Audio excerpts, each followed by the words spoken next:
Glória a Deus, que alegria estar com vocês aqui, pessoal. A paz do Senhor. Amém. Que bom que o Senhor nos reuniu aqui. E eu sei que uma terça-feira, hoje é terça-feira, né, gente?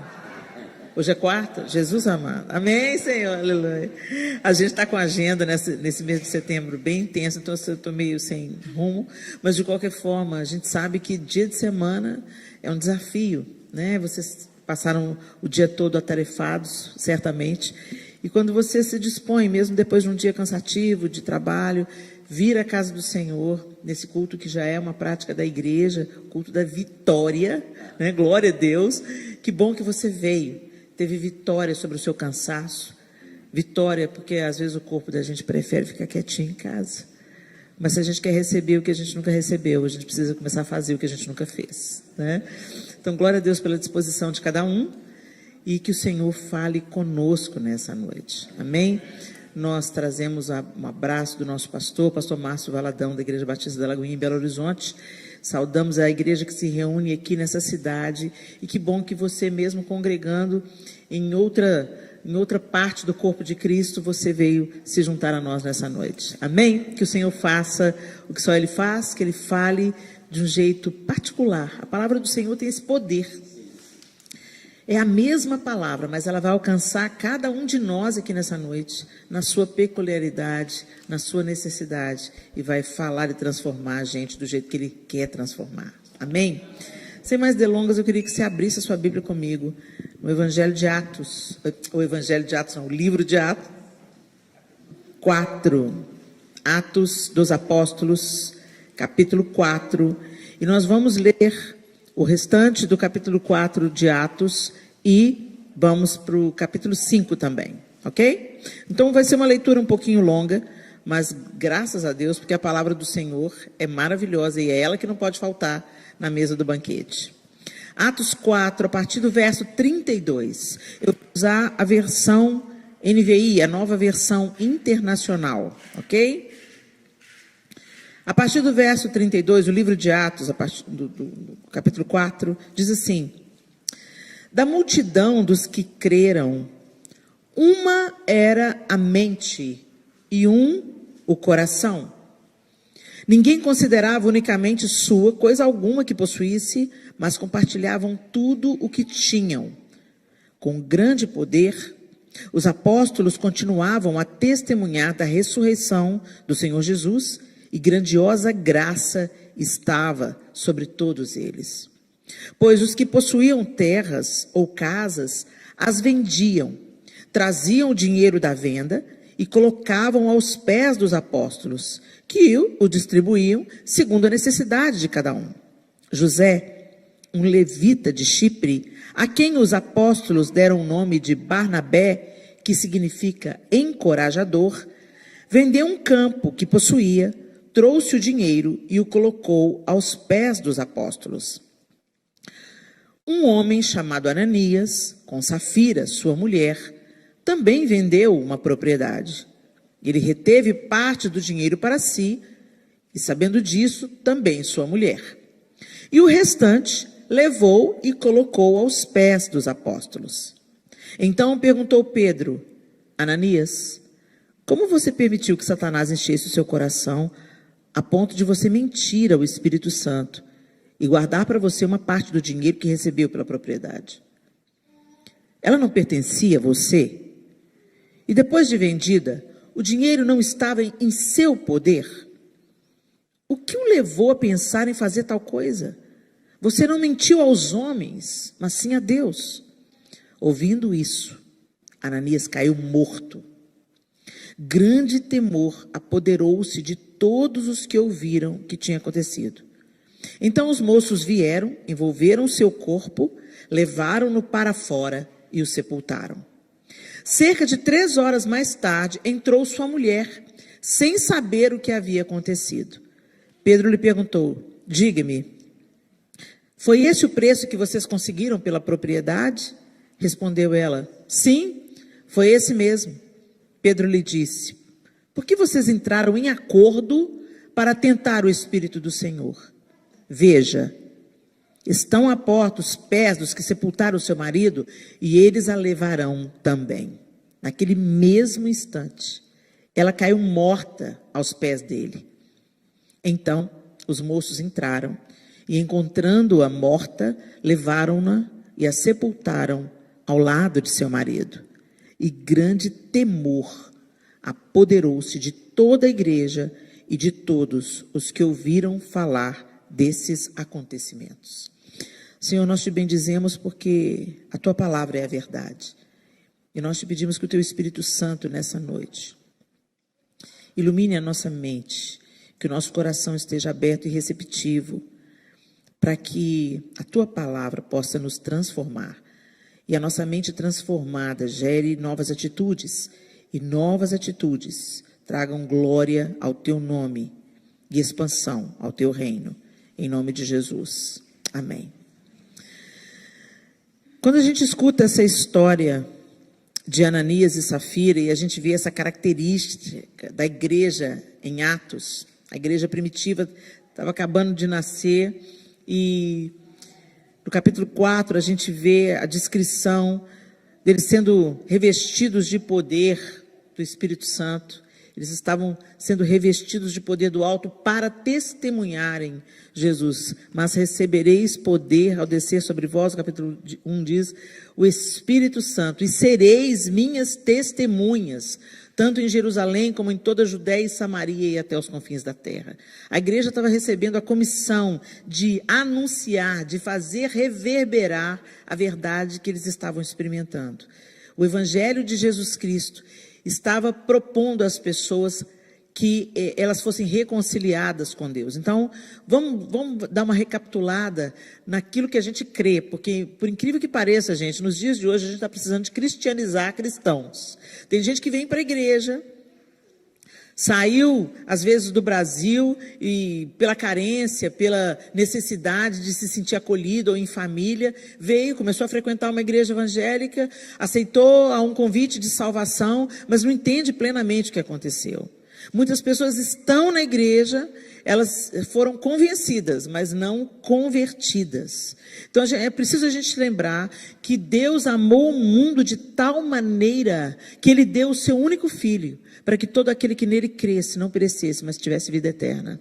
O homem pecou e se distanciou de Deus, e a reverberação da queda nós percebemos até hoje. Se as pessoas vivessem de acordo com o manual de instrução do fabricante, que é a Bíblia, nós não estaríamos vivendo o caos que nós estamos vivendo enquanto raça humana. A gente tem acesso a todo tipo de barbárie, todo tipo de escândalo, todo tipo de perversão, maldade, toda a distorção do coração humano. Mas originalmente nós fomos feitos à imagem e semelhança de Deus para manifestar a sua glória. Entretanto, a gente tem vivido uma vida miserável, a gente tem presenciado o que está acontecendo no mundo, e nada tem a ver isso com o Criador, tem a ver com o distanciamento que o homem criou do seu Criador. Entretanto, Deus providenciou a ponte. Nós estávamos separados de Deus pelo pecado, separados de Deus pela impiedade, pela injustiça, pela desobediência, porque nós inauguramos o caminho da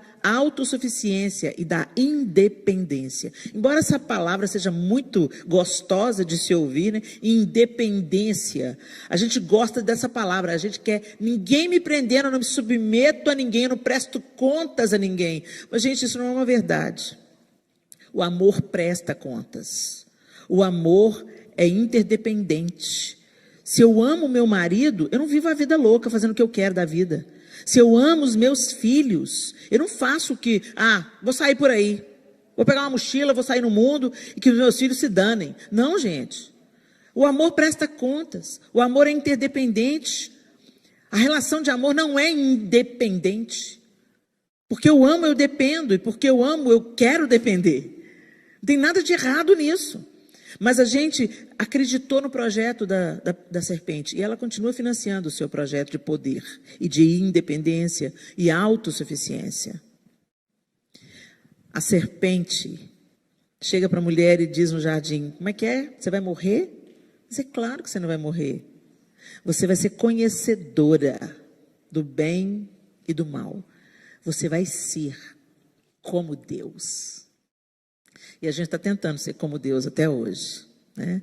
Quando Satanás vem tentar Jesus, ele vem com essa mesma história. Ele usa até a Bíblia para tentar Jesus. Ele usa as escrituras sagradas.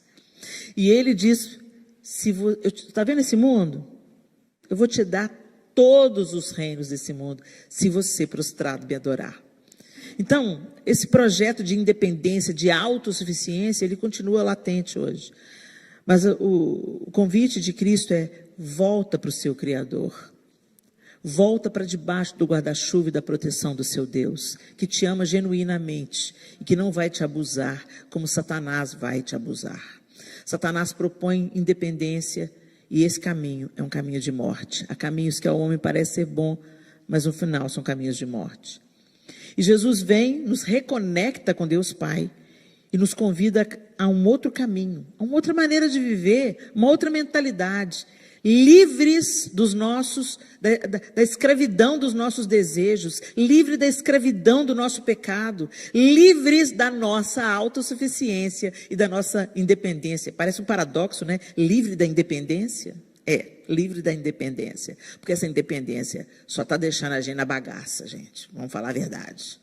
E aí, Jesus faz essa proposta, ele entende, os discípulos entendem, nós não podemos salvar a nós mesmos. Diz para a pessoa que está do seu lado aí, você não pode salvar você mesmo. Então Jesus vem, paga o preço que era nosso, quita a nossa dívida e nos propõe, volta a viver. Volta a viver como dependente de Deus. Volta a viver não apenas como criatura, mas como filho de Deus. Entra nessa nova maneira de pensar, nesse novo estilo de vida. Deixa o DNA de Deus ser formado em você. Volte ao estado original, imagem e semelhança de Deus. Porque a imagem de Deus em nós foi corrompida pelo pecado. Mas uma vez reconciliados com Ele em Cristo Jesus, a imagem de Jesus vai sendo novamente formada em nós, pelo poder do Espírito Santo, com o qual nós fomos selados. Eu precisava de trazer isso à lembrança de vocês. Então está aí, essa igreja nascente, essa igreja primitiva, começando a dar esses primeiros passos e vivendo de uma outra forma, crendo que Deus tinha uma vida eterna, que o nosso corpo vai ser ressuscitado. A gente fala pouco isso nas nossas mensagens. O nosso corpo não vai ficar na sepultura. A gente não prega isso. Mas a esperança do cristianismo é esse. Nós não vamos ser apenas resgatados no nosso espírito, mas o nosso corpo será vivificado e ressuscitado. Helena, mas o povo que morreu no primeiro século já virou cinza, já virou poeira. Não se esqueçam que o homem foi formado do pó. Formado do pó é a especialidade de Deus. Então não imagina se o corpo foi pulverizado, queimado, destruído, virou pó e misturou com outras coisas. Não interessa. O Deus Criador vai dar uma ordem. E quando essa ordem acontecer, as sepulturas vão ser abertas. Os corpos que morreram no mar serão devolvidos do mar. Os mortos em Cristo ressuscitarão primeiro. E nós seremos arrebatados e nós passaremos um tempo com o Senhor em glória, mas depois a nova Jerusalém desce do céu e haverão novos céus e nova terra, e o governo que nós esperamos de justiça, de retidão, de igualdade sairá de Sião. Jesus será o rei. Uau! Glória a Deus!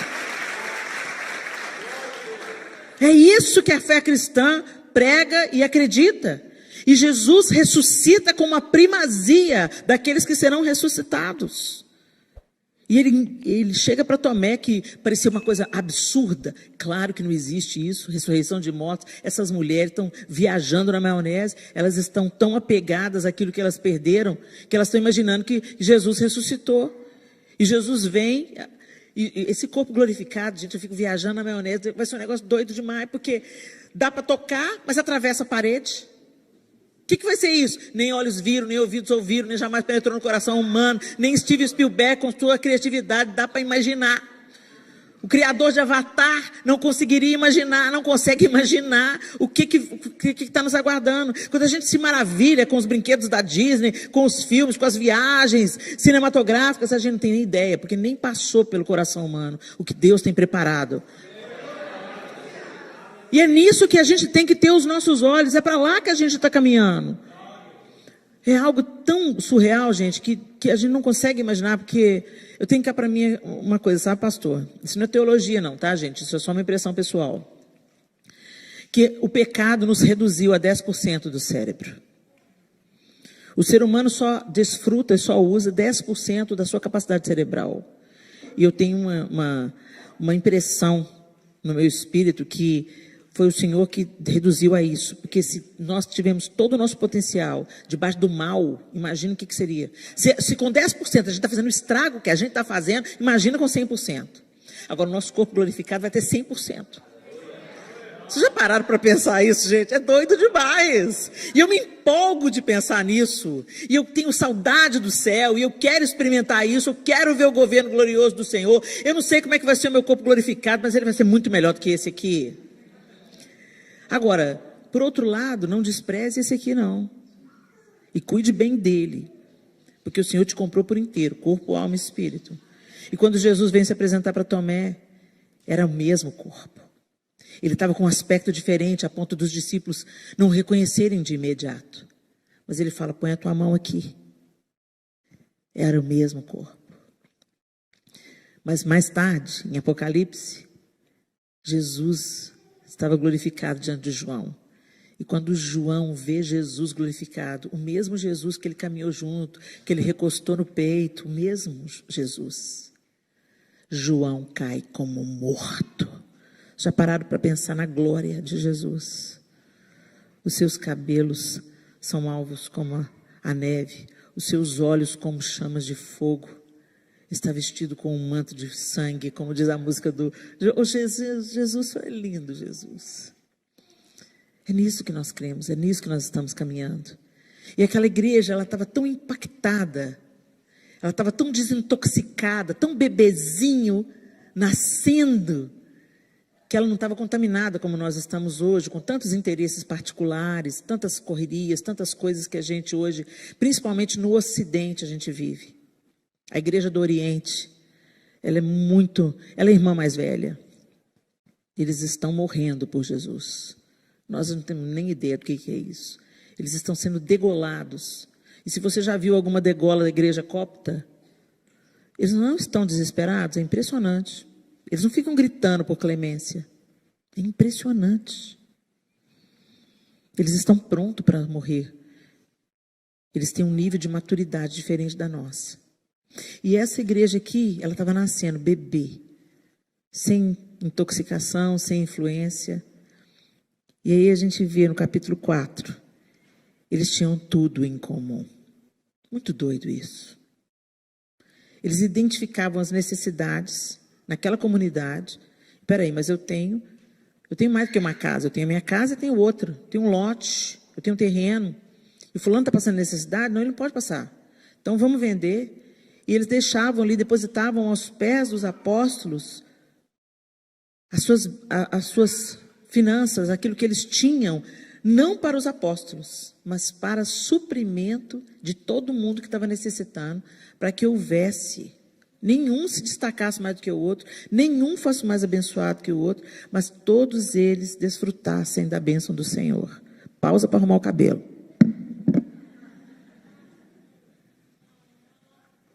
Olha o que o fake faz. Seja verdadeiro, gente. O falo. Ai, Deus. Vamos lá. Essa igreja... Meu cabelo está tomando vida própria. Eles tinham tudo em comum e eles entenderam a mensagem principal do Evangelho. O que é a mensagem principal do Evangelho? Não viva só para você. Você está recebendo graça, perdão, restauração. Você está sendo reconciliado com Deus. Amém? Agora vá e dê fruto. Agora vá e derrame a vida que você está recebendo. Ele fala para a mulher na beira do poço em Samaria: quem beber da água que eu lhe der, dessa água tornará a ter sede. Mas quem beber da água que eu lhe der, nunca mais terá sede, e eu serei nele uma fonte a jorrar para a vida eterna. Quando a obra de Deus nos alcança, gente, não é para parar em nós, é para transbordar. Se você entendeu a salvação, glória a Deus, mas não pare isso em você. Água parada da doença. Uma fonte a jorrar, foi o que Jesus disse, uma fonte a jorrar. Nós somos chamados para sermos sal e luz. E eu quero te perguntar hoje, meu irmão, minha irmã, que veio aqui: você é sal e luz? O sal muda o sabor. Eu nunca vi ninguém falando, comendo um prato, que sal maravilhoso. Ninguém fala isso. Ninguém lembra que é o sal que está realçando o sabor daquele alimento. Mas tira o sal para ver. Está sem sal. Ou põe sal demais, né? Está salgado. O Senhor nos chamou para ser tempero e para mudar. Para acentuar aquilo que é bom. Dá sabor. O sal tem o poder de preservar. Na antiguidade, o sal tinha o poder de curar. Ele funcionava como um antisséptico natural. E luz. Se essa sala estivesse na mais absoluta escuridão e eu acendesse um palitinho de fósforo, já não mais seria uma total escuridão. Concordam? E é isso. O Senhor te chamou para ser um palitinho de fósforo que seja. Mas lembre-se, um palitinho de fósforo, uma faísca, pode colocar em chamas um prédio inteiro. Será que a gente está sendo sal e luz? Será que a gente está quebrando a escuridão do mundo que nós estamos vivendo? Ou será que a gente também está se tornando escuro, assombreado? Será que as trevas estão sendo quebradas pela luz de Jesus em nós, ou a gente não está fazendo diferença nenhuma? E por que eu estou fazendo essa pergunta, gente? Porque nos dizem que a gente está vivendo, a igreja muitas vezes está sendo encarada como um supermercado. Eu venho nessa igreja, porque essa igreja, por que você veio nessa igreja? Porque tem uma palavra boa. O que mais você vem nessa igreja? Eu vim porque o louvor é ótimo. Nossa, as meninas são tão afinadas, a qualidade do som, agradável aos ouvidos. Que mais? Eles fazem um bazar anual, é muito divertido. E tem a festa, e sempre tem um visitante. Que bom, que bacana. Na verdade, quando você vai ver no seu interesse, por que você frequenta uma igreja, você está pensando só sobre o seu bem-estar. Como você se sente, o que você recebe. Mas isso é só parte. Porque você precisa de ser parte da igreja. Essa é a comunidade onde eu me reúno para a glória de Deus, onde eu me reúno para contribuir com aquilo que Deus colocou na minha mão, meu tempo, meu talento, minha vocação, meu dinheiro. Eu faço parte de um projeto maior do que eu mesmo. Eu faço parte do reino de Deus. Então nós investimos em missões. Não, eu faço parte dessa igreja porque essa igreja é uma igreja missionária. Essa igreja tem visão de sustentar missionário no campo. Não, eu faço parte dessa igreja porque ela está fazendo uma revolução aqui na região. Ela faz diferença para as pessoas que estão ao redor dela e não conhecem a Cristo. Não, eu faço parte dessa igreja porque ela tem um mutirão, sabe? Ela visita pessoas que estão acamadas e elas cuidam daquelas pessoas que estão acamadas e não podem cuidar do próprio jardim. Não, essa igreja, ou seja, gente, eu faço parte de algo maior do que eu mesmo. E muitas vezes a gente só se utiliza da igreja. Esse louvor não está bom, não. Louvor não é para você não, querido. Louvor é para a glória de Deus. Não gosto dessa música. Não gosto desse negócio do pastor falar assim, olha para o irmão que está do seu lado. Detesto. Não, vou em outra igreja. Não, essa igreja aqui, não, tem parede branca? Não, eu quero a igreja da parede preta. Gente, e quando a gente pensa na sutileza, sabe? Não vou frequentar a igreja não. Sabe? Não, igreja não, tem muita gente hipócrita. Eu vou assistir de casa. Você é tão espiritual, tão espiritual, tão espiritual, que você não cabe em igreja nenhuma. Cuidado, querido, você está sendo muito enganado. Todos nós somos imperfeitos e nenhum de nós é tão bom sozinho quanto nós somos juntos. Nós precisamos uns dos outros. Jesus não chamou um para seguir, chamou 12. E Pedro, que negou, estava junto, e Judas, que traiu, estava junto. Então, na igreja do Senhor vai ter de tudo, é igual a Arca de Noé. Que tem pombinho e tem jararaca. Tem de tudo. Agora, quem separa joio de trigo é o Senhor. E pode crer, Ele é melhor do que Noé. Ele sabe manter a bombinha sem ser engolida pelo leão. Está tudo certo. Agora, naquele grande dia, Ele vai fazer separação entre o joio e o trigo. Quando a gente vê Barnabé, o homem chamado de encorajador, também chamado de José das Consolações. Barnabé é um homem bom, um homem piedoso. Essa palavra tem me chamado muita atenção. Piedoso. Eu amo quando eu escuto falar das mulheres da Reforma, que é muito comum elas serem elogiadas dessa forma. Ela era uma mulher piedosa. A gente está muito preocupado, né, mulheres, em ser uma mulher formosa. Mas o melhor elogio é ouvir você uma mulher piedosa. Uma mulher cheia de graça, de misericórdia. Essa é a vontade de Deus. E aí Barnabé, vendo a necessidade da igreja, vai lá e doa generosamente aquilo que ele tinha para doar. Ninguém pediu. Ninguém o constrangeu a isso. Ele fez isso por quê então, Helena? Porque o fruto do Espírito é natural, vem de dentro. Nós não fomos chamados, nós não somos salvos pelas boas obras, mas nós somos salvos para as boas obras. Foi por isso que Deus nos tirou da escuridão, das trevas para a luz, para que nós manifestássemos as obras da luz. E a primeira manifestação disso é não viver para você mesmo. Gente, quanto cansaço, exaustão e egoísmo nós estamos cultivando em nós, porque nós estamos vivendo só o nosso projeto particular de poder. A gente está cuidando só da nossa vida, dos nossos próprios interesses. E quando eu falo cuidar da sua própria vida, eu não estou falando de ser discreto e não se meter no pecado alheio. Nem se inteirar da última fofoca. Tem muita gente aí na igreja que está precisando ganhar um gato. Vai ter 7 vidas para cuidar e deixar dos outros em paz.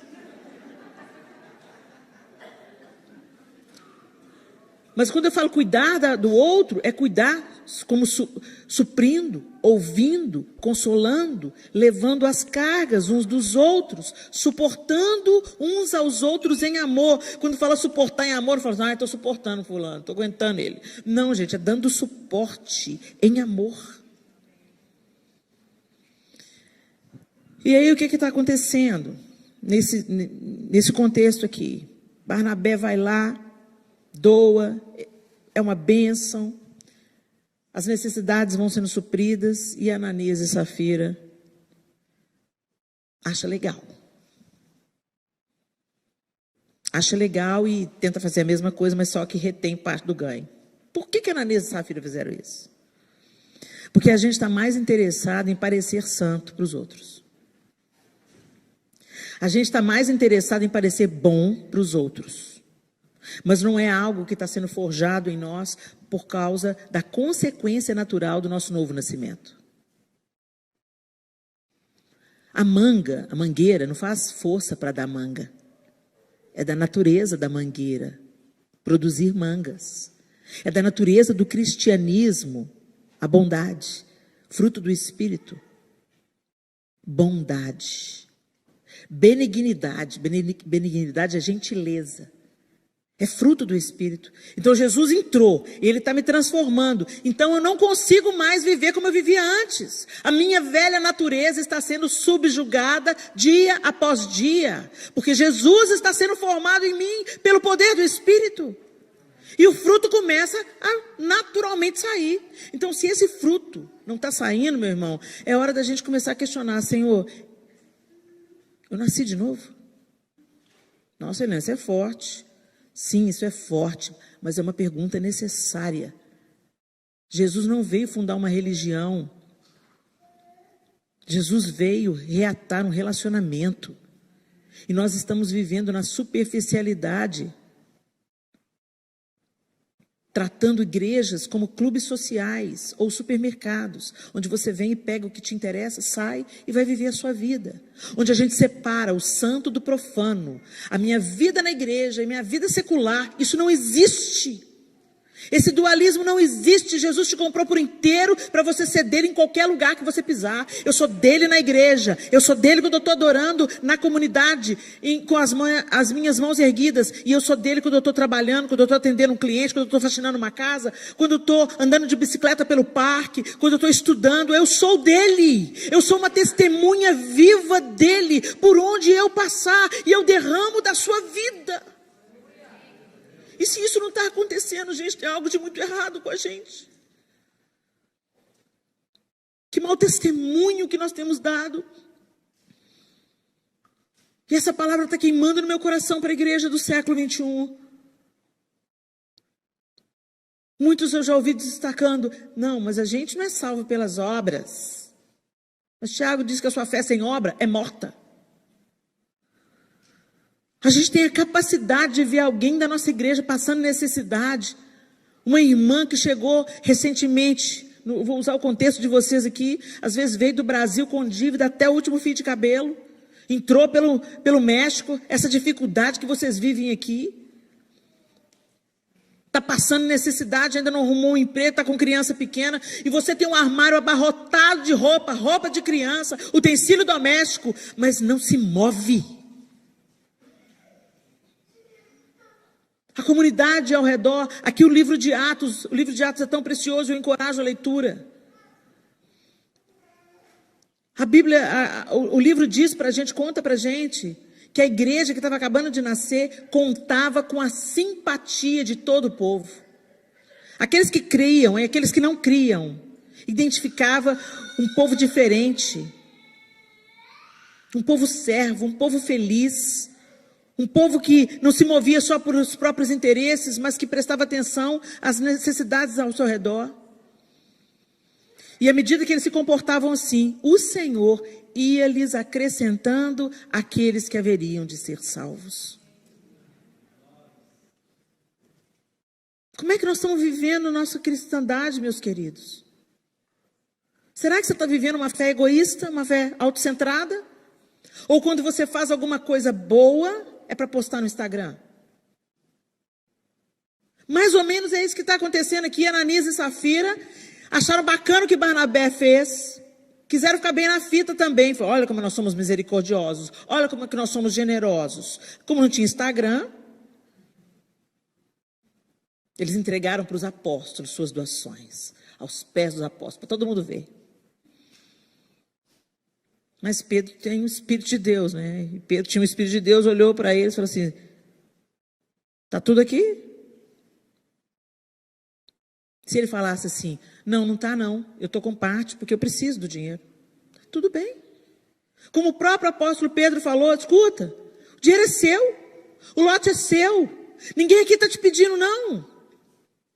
Mas a partir do momento que você propôs no seu coração dar, por que você vem e fala, eu estou dando tudo, quando você não está dando tudo? Você está mentindo? É para o Espírito de Deus, você não está mentindo para mim. Você não está mentindo para os homens. O que nós temos colocado aos pés do Senhor? E o que nós temos omitido dele? Aqui especificamente, estava falando de valores monetários. Mas quantas bênçãos nós recebemos de Deus, que nós podemos compartilhar, mas nós sonegamos. Tempo. Tem gente que não tiraria a própria vida, se tivesse alguém para ouvir. Às vezes você senta com uma pessoa para tomar o café, ela só quer falar. Mas a gente está ocupado demais para ouvir. Tem alguém doente, a gente não visita. Alguém está sofrendo um luto, Todo mundo se move na primeira semana, na segunda semana, na terceira semana. Daqui a pouco todo mundo toma o rumo da vida. E o auge do luto é entre o terceiro e o quarto mês. Mas a gente retoma a vida.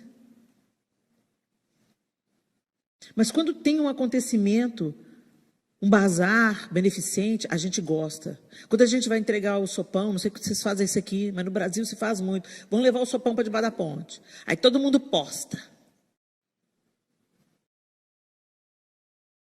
A nossa fé tem que gerar um relacionamento genuíno com o Senhor, nutrido pela conversa. A conversa é oração e leitura da Bíblia. A oração é a parte que você fala. A leitura da Bíblia é a parte que você escuta. A gente não lê a Bíblia para dar check. A gente lê a Bíblia porque a gente precisa conhecer a Deus.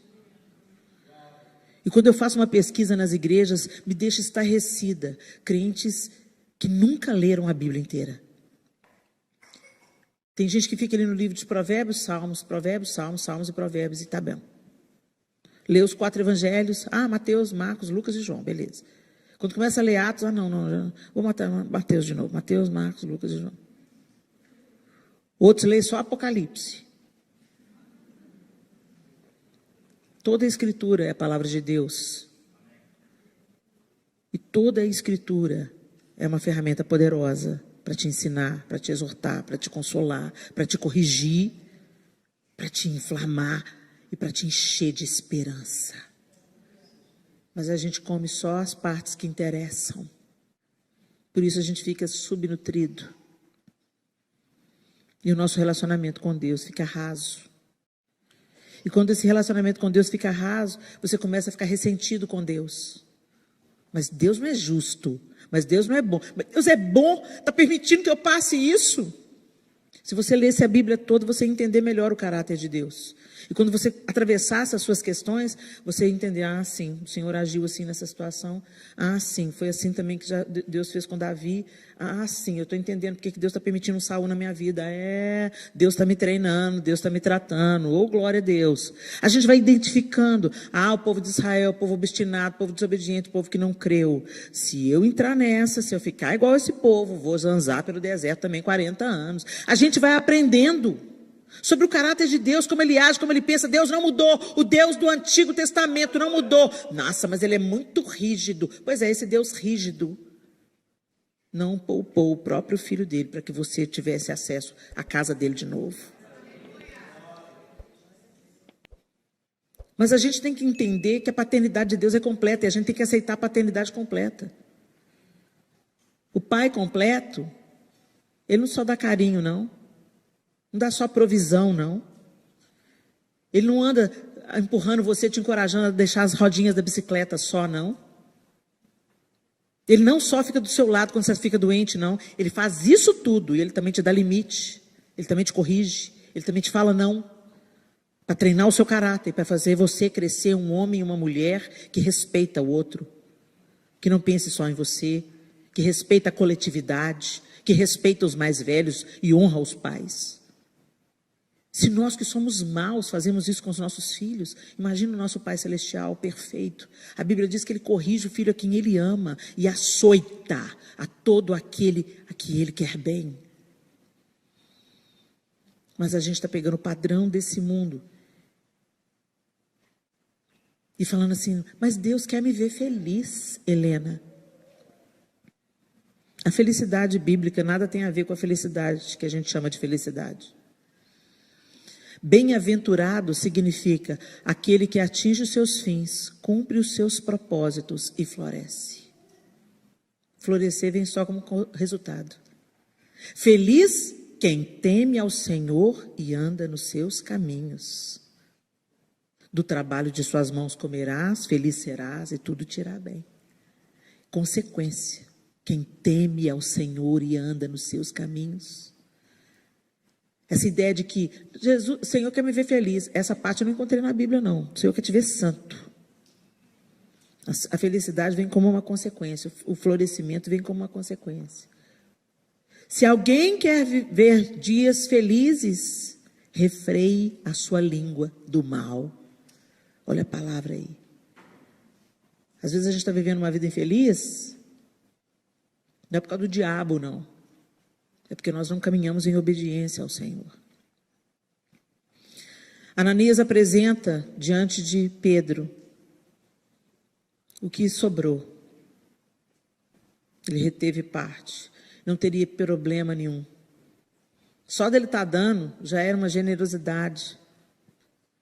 Mas ele reteve. E falou que estava dando tudo. Quantas vezes a gente faz isso no nosso relacionamento com Deus? Pois é, Helena, mas ninguém mais morre hoje, igual caíram lá, esticado no chão. Não se engane. A gente não cai esticado no chão hoje, mas fica prostrado espiritualmente. Tem um tanto de gente que não voltou para a igreja depois da pandemia. Desviou, escandalizou, se acomodou. Você acha que foi por causa da pandemia? Não. A crise só traz à tona o que está escondido sob dias felizes. Sabe aquela dor de cabeça que você tem quando você faz jejum? Sabe o mau humor que você fica quando você faz jejum? Conversa comigo não! Estou fazendo jejum. Você é raivosa. O jejum só revelou. Por quê? Porque você tirou aquilo que mantém você calma. Comida. Come, você fica calma. TPM? Chocolate. Estou nervosa. Compra. Só vai tamponando. O Senhor não quer tamponar nada, gente. O Senhor quer nos libertar para que a gente viva uma vida abundante, livre dos percalços e firmes nos dias difíceis. Ninguém é feliz o tempo inteiro, não. Jesus não falou que a gente ia ser feliz o tempo inteiro, não. Ele falou, no mundo tereis aflições, mas tem de bom ânimo. Eu venci. Se eu venci na roupa de vocês, na carne de vocês, vocês também vão vencer. As pessoas não querem viver crises. Eu quero ser feliz. E por causa disso, estão caindo fora.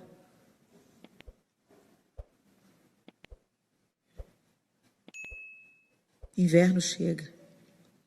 A estação muda. Mas se você ficar firme, a primavera volta de novo. No mesmo lugar que você está, a primavera volta de novo.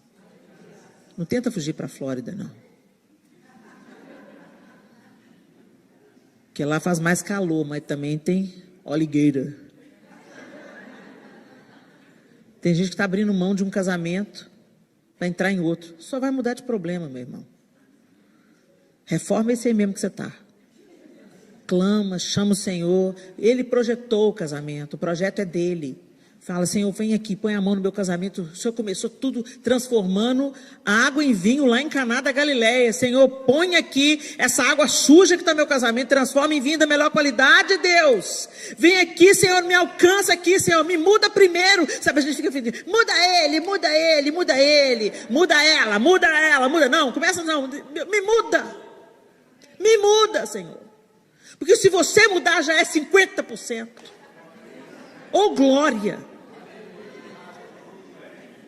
Vamos parar de viver, gente, o evangelho meia boca. O Senhor quer que a gente viva totalmente o que Ele nos propôs, vida abundante. E vida abundante você não está pegado a nada.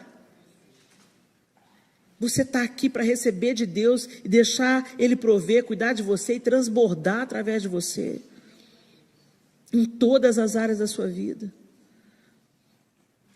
Para de saquear os bolsos de Deus. Às vezes a gente chega para Deus. Eu me lembro que eu voltava de viagem, às vezes para os meus filhos pequenos. O João vinha. A gente ficava 24, 48 horas fora de casa quando eles eram pequenos. Procurava evitar viagens longas. O João chegava em casa, abria os braços. E eles vinham, papai! E o que você trouxe para mim? E às vezes o nosso relacionamento com Deus é assim. Ô Senhor, eu quero que o Senhor me cure. Senhor, conserta meu casamento. Senhor, me sara. Senhor, me ajuda. Senhor, me dá um emprego novo. Senhor, eu quero ganhar mais dinheiro. Senhor, eu quero aquela bolsa da Michael Kors. Senhor, para de pensar só em você. Porque o que parece que está nos curando, está nos adoecendo. Quando a gente vive só para nós mesmos, nossa vida fica infrutífera, estéril. Nós nos tornamos acomodados, mimados. Pega uma criança e dá para ela tudo o que ela quer. Tiraninho vem aí. Você conhece o tiraninho? É gracinha, menino. Dá chute na canela do pai, bate na cara da mãe. Eu não quero! Cala a boca! Tiraninho. Deus não vai criar tiraninhos. Deus fala não, Deus fala espera, Deus fala isso não é para você. Mas você só vai entender isso quando você está mergulhado no amor dele. E dizer, quando Deus me ama, ele me fala não também. Ele não só faz o que eu quero. E ele está me forjando para eu derramar a vida dele na vida de outra pessoa. Ananias, como você permitiu que Satanás enchesse o seu coração a ponto de você mentir ao Espírito Santo e guardar para você uma parte do dinheiro que recebeu pela propriedade? Ela não pertencia a você. E depois de vendida, o dinheiro não estava em seu poder. Ananias morreu. E muitos de nós têm morrido. A gente anda por aí como zumbis. Mas o casamento está morto, o relacionamento com os filhos está morto, a alegria da vida está morta, a comunhão na igreja está morta. A gente fica como um zumbi. Porque está vivendo para nós mesmos. Estamos vivendo para nós mesmos. A palavra de Deus em várias partes nos exortam a vivermos para fazer o bem. E para fazer o bem, gente, implica outra pessoa, implica o próximo. Como eu vos ameis, que vos ameis uns aos outros. Ama o teu próximo como a ti mesmo. O que você quer que os homens façam, façai vós também. Então vamos relembrar isso. A palavra de Deus diz em Provérbios, não precisa de abrir, só fica junto comigo. Provérbios 3, 27 e 28. Quanto for possível, não deixe de fazer o bem a quem dele precisa. Não diga ao seu próximo, volte amanhã e eu darei algo a você. Se pode ajudá-lo hoje. Mateus 5,16. Assim brilhe a luz de vocês diante dos homens, para que vejam as suas boas obras e glorifiquem ao Pai de vocês que está nos céus. Aí você pode pensar, está vendo, Helena? O pessoal tem que ver a minha boa obra para glorificar a Deus que está nos céus. Coração de Ananias aí. Mas aí, logo em Mateus 6,1 diz assim, tenham cuidado de não praticar suas obras de justiça diante dos outros para serem vistos por eles. Se fizerem isso, vocês não terão nenhuma recompensa do Pai Celestial. Quantas coisas a gente tem praticado para ficar bem na fita, para parecer superior ao outro, para parecer piedoso diante dos olhos das pessoas. Era isso que estava enchendo o coração de Ananias e Safira. Eles queriam parecer bondosos aos olhos dos outros, estavam mentindo para o próprio Deus. Mas por outro lado, tem muita gente falando assim, mas então não é para fazer nada, não preciso fazer nada, eu fui salvo. E aí em Efésios 2,10 diz assim, porque somos criação de Deus, realizada em Cristo Jesus, para fazermos boas obras, as quais Deus preparou antes para nós as praticarmos. Gálatas 6, 9 a 10 diz assim, e não nos cansemos de fazer o bem, pois no tempo próprio colheremos se não desanimarmos. Portanto, enquanto temos oportunidade, façamos o bem a todos, especialmente aos da família da fé. Como que nós somos conhecidos aqui nessa cidade? Eu sei que aqui nós temos reunidas algumas igrejas representadas. Mas como a igreja que você representa está sendo vista pela comunidade local? Será que nós estamos nos fechado no nosso gueto gospel? A igreja não é abrigo nuclear, não, gente, onde a gente se protege enquanto o mundo queima lá fora. Aqui a gente vem, se abastece, aprende, se alimenta, se encoraja. Somos tratados uns pelo caráter dos outros, como o ferro ao ferro se afia, assim ao homem ao seu companheiro. Por isso que a igreja é a instituição divina, porque é aqui dentro que nós somos aperfeiçoados, no amor, na compaixão, no perdão, no andar a segunda milha, no dar a túnica e também a capa, no perseverar nos dias difíceis, nos consolando uns aos outros. A igreja é esse exercício diário de vivermos com um que é completamente diferente da gente, entendendo que nós não somos completos em nós mesmos. E a imperfeição do outro também trabalha o seu caráter. Como a sua imperfeição também trabalha o caráter do outro. Mas não é só para isso. Nós viemos na igreja, nós somos tratados, curados, transformados. Nosso caráter é provado, nosso casamento vai sendo restaurado, nossos relacionamentos, quando o nosso relacionamento vertical é curado, o horizontal também é curado. Mas não para aqui. Nós estamos na terra para fazer diferença, e essa diferença se faz através do amor prático. O amor é o que o amor faz. Tem gente que passa diante de uma cracolândia e fala assim: oh Deus, tem misericórdia desses cracudos, Senhor. Manda salvação para esse lugar, Deus. O reforço é você. Por que a gente sempre terceiriza a obra de Deus para Ele mesmo? Recebereis poder ao descer sobre vós o Espírito Santo e sereis minha testemunha. Vai lá tocar quem Jesus tocaria. Vai visitar quem Jesus visitaria. Entra na casa de quem Jesus entraria. Aí a gente tem um padrão ótimo, porque Jesus entrou na casa do corrupto, na casa da prostituta, na casa do cobrador de imposto. Ele entrou na casa de todo mundo. Todo mundo que precisava. E às vezes a gente se fecha em nós mesmos como igreja e deixamos de ser sal e de ser luz. Ah, mas é o pastor. Não, o pastor não.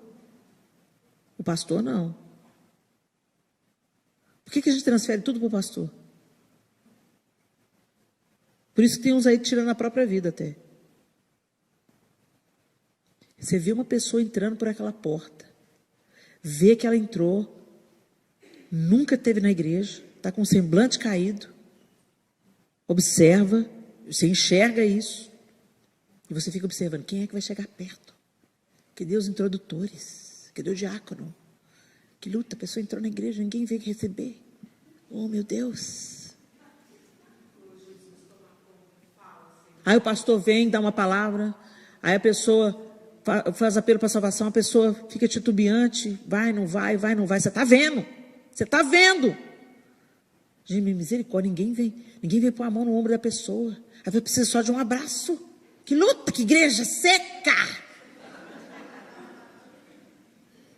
Se você está percebendo um problema, Deus está te convocando para se tornar a solução. Para de terceirizar a obra de Deus que Ele quer fazer através de você.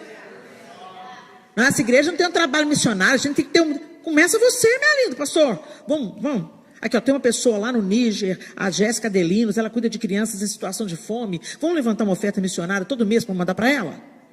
Faça alguma coisa. Mas quando fala assim, olha, vamos fazer um congresso, quero cantar. Eu quero pregar. Você retém parte do seu ganho para mostrar só aquilo que dá ibope. Você retém parte da riqueza que Deus tem te dado para fazer só o que os homens gostam de ver.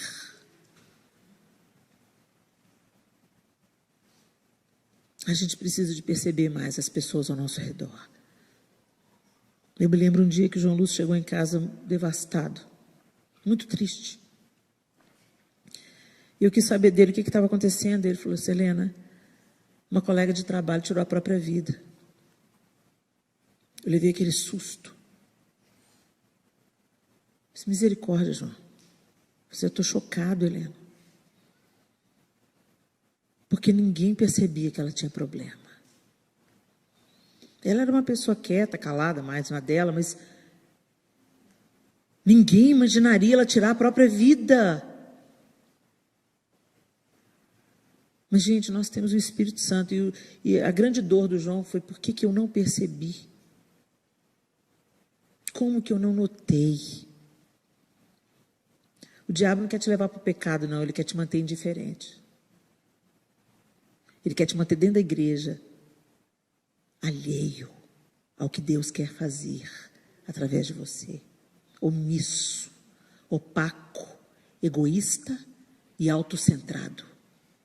Deus me abençoa, Deus me dá, Deus faz para mim, enquanto Deus já te deu tudo.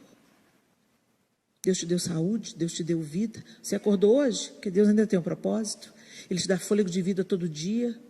Apesar de todos os perrengues que você pode estar passando, você está aqui hoje ouvindo o que Deus quer falar com você. Você deve ter tomado um banho, deve ter uma casa para voltar, deve ter feito algum lanche que fosse. E se nós não temos uma casa para voltar, ou se a gente não tem um lanche, a gente deveria ter a liberdade de chegar perto de um irmão e falar assim: eu não tenho nada que comer hoje. Você pode me abençoar? Não deveria ser constrangedor, mas é. Por que é? Porque a gente não tem o cheiro de Jesus em nós, gente. Porque Jesus era o seguinte: ele chegava, o povo juntava nele. Todo mundo que tinha necessidade ia em Jesus. Ô Jesus, me ajuda, ô Jesus, me dá pão, ô Jesus, cura o meu, ô Jesus. E ele não dispensava ninguém de mão vazia. E ele não tinha nada. Pedro e João entenderam: eu não tenho prata e nem ouro, mas o que eu tenho eu te dou. Em nome de Cristo Jesus, levanta e anda. O poder de Deus não mudou, gente. Nós mudamos, nós nos corrompemos. Nós colocamos Mamon como nosso Deus. Nós temos tempo para tudo, menos para buscar mais a presença de Deus. O Senhor tem compaixão de nós. Eu não vim trazer para vocês peso, mas eu vim trazer despertamento. Sabe por quê? Porque o lugar onde a gente encontra a tal plenitude que a gente persegue tanto, não é na bolsa, não é na roupa, não é no carro que a gente dirige, é no serviço. É no ser a resposta para alguém que está fazendo a pergunta. Ser o abraço para o solitário. Ser o pão para o faminto. Levar a solução para o necessitado. Nós existimos para isso. Nós estamos aqui na terra para isso. Para sermos a expressão do amor de Deus aos homens. E o amor não é entregar um folheto e dizer Jesus te ama. O amor é ser o amor de Cristo na vida de quem está precisando. Ceder o tempo, a visita, o abraço, perdoar, pedir perdão. Andar mais uma milha, dar mais uma chance. Buscar reconciliação. Compartilhar o que temos recebido. Nós temos tanto, mas retemos tudo. Pensamos só nos nossos preferidos. Pensamos só nas nossas familiares.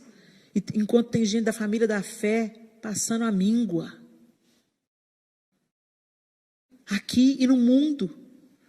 Aqui, com a graça de Deus, nós estamos num ambiente onde muitas oportunidades de trabalho, de ir lá conquistar. A vida de vocês não é fácil aqui, eu sei. Mas tem oportunidades. Tem lugares que as pessoas não têm o que comer. Não têm o que comer. Eu citei a Jéssica Adelinos aqui, da ONG Love Hills. Se você quiser, depois segue no Instagram. ONG Love Hills. A Jéssica foi para o Níger, um dos países mais miseráveis do mundo, onde todo dia ela corre o risco de ser morta, porque tem extremistas religiosos. O simples fato dela ser branca, ela pode morrer. E ela cuida de crianças que chegam em estado de extrema desnutrição. Os meninos de 2 anos de idade chegam com o tamanho de um bebê de 8 meses. Como eles precisam de ajuda, eles precisam de alimento, eles precisam de estrutura. Tanta gente que está derramando a vida, você não pode ir com seus pés, mas você pode ir com seu dinheiro. Você pode ir enviando doações. Às vezes é no Níger, às vezes é do lado da sua casa. Do lado da minha casa, lá não falta pão, não. Mas às vezes falta ouvido, falta carinho, falta abraço, falta compaixão, falta esperança. Que a igreja do Senhor nessa cidade se levante como tocha acesa, nesses dias tão escuros. Que seja como uma árvore frondosa, onde os aleijados, os famintos, os desesperados venham se abrigar. E onde cada membro tenha consciência de que é corpo de Cristo. Se alguém entra pela porta, você viu, vai lá e ajuda. Se alguém está desempregado, você sabe, vai lá, deixa a sua cesta anônima lá na porta do desempregado. As pessoas não precisam saber. Uma hora ou outra, Deus vai deixar quem precisa saber, saber. Você não precisa de anunciar a sua trombeta. Deus toca a trombeta. Deixa que Deus fale, Deus mostre o que Ele quer mostrar. Mas o céu tem que assistir e o inferno também. Para de transferir responsabilidade para a liderança, ao diácono, ao pastor. Graças a Deus por esses homens que Deus levantou para pastorear o rebanho, para cuidar do rebanho de Deus. Nós temos uma responsabilidade que é nossa no nosso dia a dia, no nosso trabalho, na nossa escola, na nossa família. Família é seu primeiro ministério. Às vezes tem um filho faminto, faminto de atenção, faminto de afeto. Mas a gente não percebe porque está vivendo muito centrado no nosso trabalho, no nosso negócio, no nosso ministério. E no final de tudo, a gente quer ser notado como Ananias e Safira, que terminaram mortos.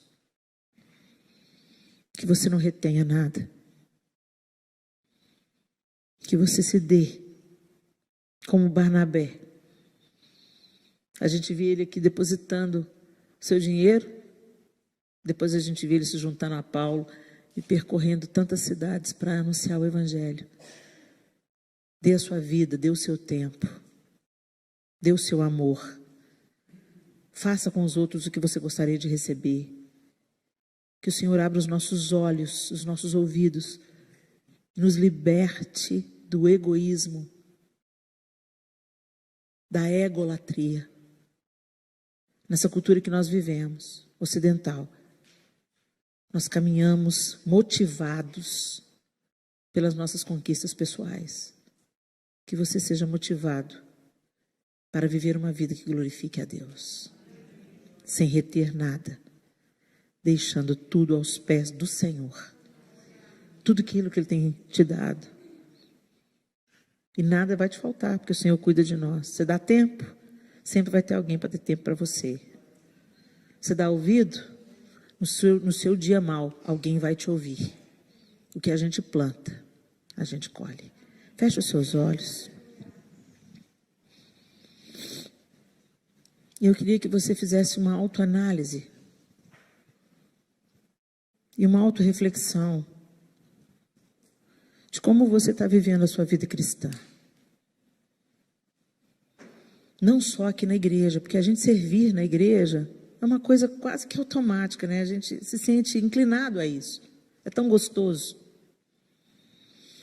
E de uma certa forma, dá um certo status, né, gente? Você canta, você toca, você organiza, você lidera. Quem é você no seu trabalho?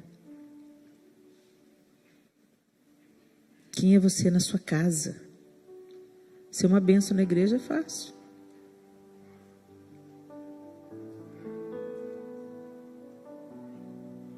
Quem é você quando você anda pelas ruas dessa nação que te acolheu? Me acolheu, Helena? Eu vim pelo México. Você está trabalhando aqui, não está? Está tirando o seu sustento daqui, dessa terra? Abençoa essa terra. Profetiza, essa terra já enviou tantos missionários para o mundo todo. Agora ela precisa da nossa oração. Eu sou fruto de uma família norte-americana. Estão enterrados no Brasil. Derramaram a vida no Brasil como missionários. Oraram pela minha família, pelos meus pais, durante 18 anos. Tantos programas, tantos evangelistas mundiais que essa nação enviou. Ande pelas ruas profetizando sobre essa nação. Ande pelas ruas dos Estados Unidos da América dizendo: Senhor, eu profetizo vida sobre os ossos secos. Senhor, essa geração está colhendo das gerações anteriores. Levanta os seus profetas nessa geração. Protege as crianças nessa geração. Você está limpando uma casa? Você é um profeta que recebeu uma chave para entrar numa casa. Você pensa que é para fazer só a faxina? Não, é para fazer a faxina espiritual também. Começa a limpar a casa e começa a dizer: Senhor, salva essa família, salva esse adolescente. Entra nessa casa, sara esse casamento. Faz a sua obra aqui, Senhor. Seja um agente da luz. Seja sal. A nossa alegria genuína flui do cumprimento do nosso propósito. Por isso que tantos de nós estão entristecidos, endurecidos, insatisfeitos, críticos. Porque a gente está vivendo, no fundo, é para a nossa própria glória. Mortos como Ananias e Safira. Dê espaço para o fruto do Espírito vir para fora. E você ser um Barnabé. Deus, nós te louvamos nessa noite bendita. Obrigada, Jesus, pela tua obra de redenção. Onde nós estaríamos se não fosse o Senhor? Jesus, nós não queremos te amar só com os nossos lábios. Nós queremos ter o nosso coração totalmente nas tuas mãos, inclinados pelo teu amor. Um amor prático, um amor que faz, um amor que não só nega parte. Um amor que se dá por inteiro. Nós não queremos fazer para trazer glória para o nosso próprio gesto, para o nosso próprio nome. Mas queremos fazer porque é impossível não reagir a esse amor. Queremos fazer como um fruto natural daquilo que o Senhor está fazendo em nós. Trabalhe em cada coração aqui. Convence-nos daquilo que nós precisamos ser convencidos. Arranca-nos, ó Deus, de um modelo egoísta e autocentrado, onde nós vivemos a vida pensando apenas nos nossos preferidos, nos nossos familiares ou em nós mesmos. Dilata o nosso coração, Senhor, para que a gente viva o teu propósito nessa terra. Nos ajuda, Espírito de Deus, a andar nos seus caminhos e praticar as boas obras que de antemão foram preparadas para nós. Porque somos salvos e a nossa fé não é morta. Queremos viver como o Senhor e derramar também a nossa própria vida para que outros sejam alcançados pelo teu amor. Levanta-nos como uma tocha acesa nesse século de escuridão. Que o Senhor seja a resposta em nós. Que o Senhor seja o abraço em nós. Que o Senhor seja o consolo e a esperança em nós. Que o Senhor seja a provisão através de nós. Em nome de Jesus nós oramos. Amém e amém.